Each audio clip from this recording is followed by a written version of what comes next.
यह video ITI first year के छात्रों के लिए। हालांकि पिछली वीडियो में मैंने आपको 1 से लेकर 20 तक क्वेश्चन बताया था। यदि आपने पिछली वीडियो नहीं देखी है तो चैनल पे अपलोड है, वहां से आप देख लीजिएगा। और आप इसका पीडीएफ प्राप्त करना चाहते हैं तो लिंक आपको डिस्क्रिप्शन बॉक्स में मिल जाएगा फेसबुक पेज का, वहां पे जाइएगा, फॉलो कीजिएगा और डीएम कीजिएगा, आपको मिल जाएगा पीडीएफ। जी हाँ साथियों, अब यहाँ पे क्वेश्चन शुरू करते हैं। यहाँ पर पहला क्वेश्चन आप सभी के सामने है।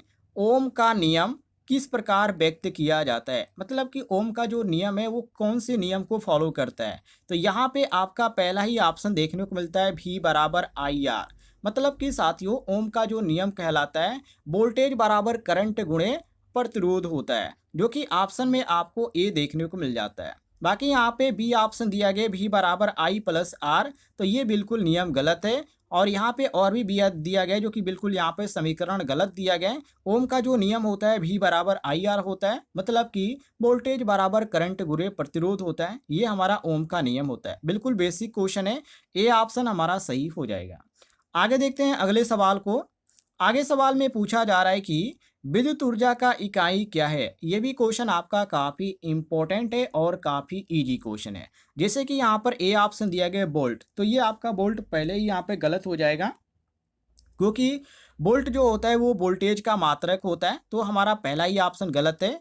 बी ऑप्शन दिया गया वाट, तो ये भी आपका बिल्कुल गलत है, क्योंकि शक्ति का जो मात्रक होता है वो वाट होता है, तो यहाँ पे बी ऑप्शन भी हमको गलत देखने को मिलता है। सी ऑप्शन दिया गया जूल, तो ये आपका बिल्कुल साथियों सही हो जाता है, क्योंकि जूल जो होता है ऊर्जा का मात्रक होता है। और यहाँ पे क्वेश्चन में हमसे पूछा जा रहा है कि विद्युत ऊर्जा का इकाई क्या है, तो हम यहाँ पे सी ऑप्शन करेक्ट आंसर मारेंगे जूल। और डी ऑप्शन दिया गया ओम, तो प्रतिरोध का मात्रक होता है ओम, ध्यान रखिएगा। इसी कारण हम डी ऑप्शन को भी गलत मारेंगे। सही ऑप्शन होता है हमारा ऑप्शन नंबर सी, जिसको हम जूल बोलते हैं। क्लियर हो गया, सी ऑप्शन करेक्ट आंसर हो जाएगा। आगे देखते हैं अगले सवाल को। आगे सवाल में पूछा जा रहा है कि किस यंत्र से विद्युत शक्ति मापी जाती है। जैसे कि यहाँ पे वोल्ट मीटर है, तो अभी मैंने आपको बताया कि वोल्ट मीटर से आप क्या नाप सकते हैं, जो कि वोल्ट मीटर से आप वोल्टेज माप सकते हैं। बी ऑप्शन दिया गया वाट मीटर, तो वाट मीटर साथियों यहाँ पे हमारा बिल्कुल सही हो जाता है, क्योंकि विद्युत शक्ति का पूछा जा रहा है और विद्युत शक्ति जो मापी जाती है वो मापी जाती है वाट मीटर में। और यहाँ पे आपको बी ऑप्शन देखने को मिल जाता है, मतलब कि शक्ति को मापने के लिए हम वाट मीटर का प्रयोग करते हैं, सीधी बात। ये आपका बी ऑप्शन सही हो जाता है। सी ऑप्शन दिया गया ओ मीटर, जो कि यहाँ पे बिल्कुल यहाँ पे गलत दिया गया है। ये आपका ओ मीटर जो होता है वो करंट को मापता है, तो हम यहाँ पे सी ऑप्शन को गलत मारेंगे। डी ऑप्शन दिया गया ओम मीटर, तो ओम मीटर प्रतिरोध को मापता है, ये ध्यान रखिएगा। तो इसी कारण जो है हम यहाँ पे डी ऑप्शन को गलत मारेंगे। क्लियर हो गया, ये आपका डी ऑप्शन भी यहाँ पे गलत हो जाता है। अब यहाँ पर बढ़ते हैं अगले क्वेश्चन की ओर।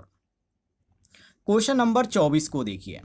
क्वेश्चन नंबर 24 में क्या पूछा जा रहा है, इसमें पूछा जा रहा है कि बिजली के झटके अर्थात इलेक्ट्रिक शॉक से बचने के लिए सबसे अच्छा उपाय कौन से है।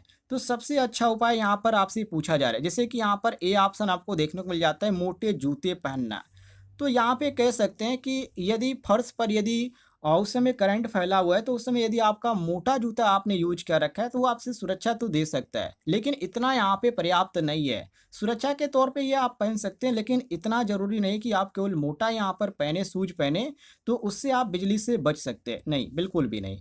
तो हम यहाँ पे ए ऑप्शन को गलत मारेंगे। बी ऑप्शन दिया गया रबड़ के दस्ताने पहनना, तो यहाँ पे हम कह सकते हैं कि ये बिल्कुल सही है, क्योंकि जो रबड़ होता है वो इंसुलेटर होता है और करंट उसमें बिल्कुल भी प्रवाहित नहीं हो सकता है, तो हम यहाँ पे बी ऑप्शन करेक्ट आंसर मारेंगे। और सी ऑप्शन है धातु के दस्ताने, तो ये तो बिल्कुल यहाँ पे गलत है।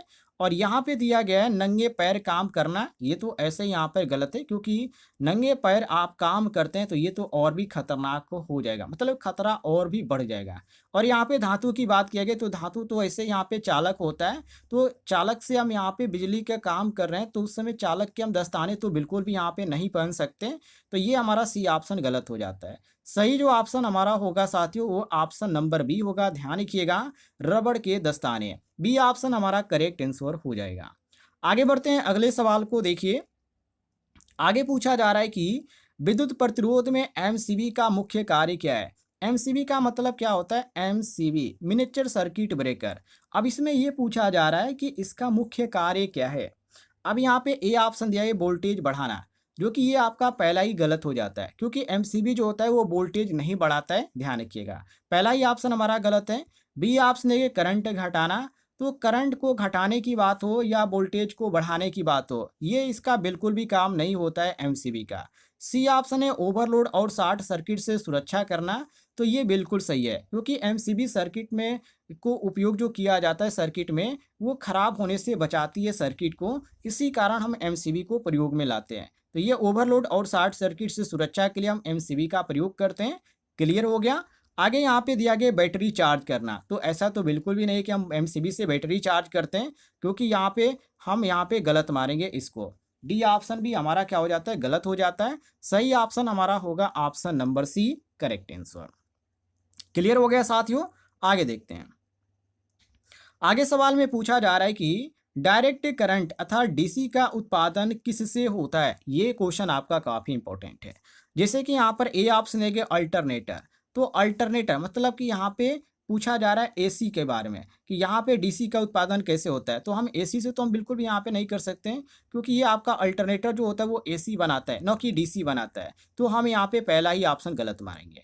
और बी ऑप्शन दिया गया डायनोमो, तो ये आपका बिल्कुल सही है, क्योंकि डायनामो जो होता है वो डीसी बनाता है। तो हम यहाँ पे बी ऑप्शन करेक्ट आंसर मारेंगे।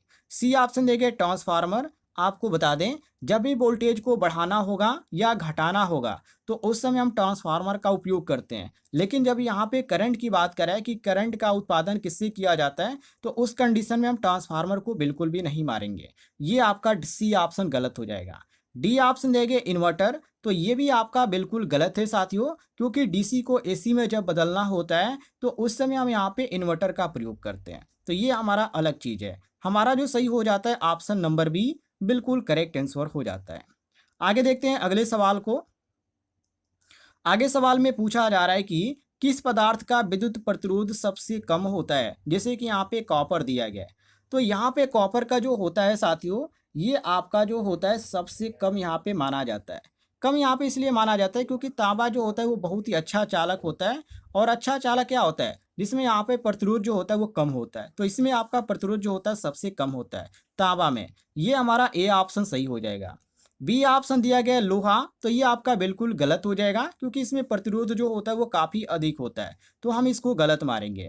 सी ऑप्शन दिया गया एल्युमिनियम, तो अच्छा चालक के रूप में एल्युमिनियम जाना जाता है, लेकिन तांबे से ये कम ही जाना जाता है, क्योंकि तांबा जो होता है इससे अधिक यहाँ पर जाना जाता है, और इसका जो प्रतिरोध होता है वो काफ़ी कम होता है तांबे का, जो कि एल्युमिनियम की कंडीशन से। तो हम यहाँ पे सी ऑप्शन गलत मारेंगे। डी ऑप्शन दिया गया लकड़ी, तो लकड़ी तो आप सभी को मालूम है कुचालक है, तो इसमें तो धारा प्रवाहित होगा ही नहीं, तो हम इसको यहाँ पे गलत मारेंगे। सही जो ऑप्शन होगा हमारा ऑप्शन नंबर ए होगा, मिला लीजिएगा।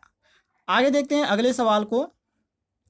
आगे सवाल में पूछा जा रहा है कि यदि विद्युत परिपथ में प्रतिरोध बढ़ा दिया जाए तो करंट पर क्या प्रभाव होगा? देखिए, यदि करंट को आप बढ़ा देते हैं तो उस समय आपको जो देखने को मिलेगा वो घट जाएगा। कहने का मतलब ये, अब चलिए यहाँ पर ऑप्शनों को देखते हुए चलते हैं।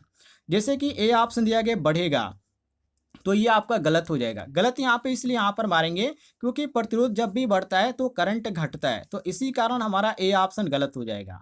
बी ऑप्शन दिया गया घटेगा, तो ये भी यहाँ पर क्या है? बिल्कुल सही है, क्योंकि ओम का नियम जो होता है आई बराबर भी अपान आर से आप जब देखेंगे तो इसमें आपको ये जानकारी मिलेगी कि प्रतिरोध जो, देखिए ध्यान से, प्रतिरोध जो बढ़ता है तो उससे क्या होता है? करंट घटता है। तो हम यहाँ पे बी ऑप्शन को करेक्ट मारेंगे, क्योंकि क्वेश्चन में भी हमसे यही पूछा जा रहा है कि विद्युत परिपथ में प्रतिरोध बढ़ा दिया जाए तो करंट पे क्या प्रभाव पड़ेगा।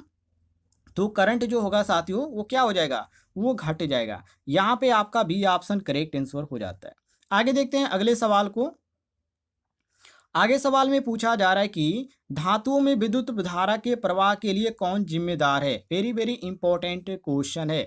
यहाँ पे आपको ए ऑप्शन प्रोटॉन देखने को मिलता है, जो कि यहाँ पर बिल्कुल गलत है, क्योंकि प्रोटॉन जो होता है वो धनावेशित होता है, लेकिन ये स्थिर होता है, इसी कारण हम इसको यहाँ पे गलत मारेंगे।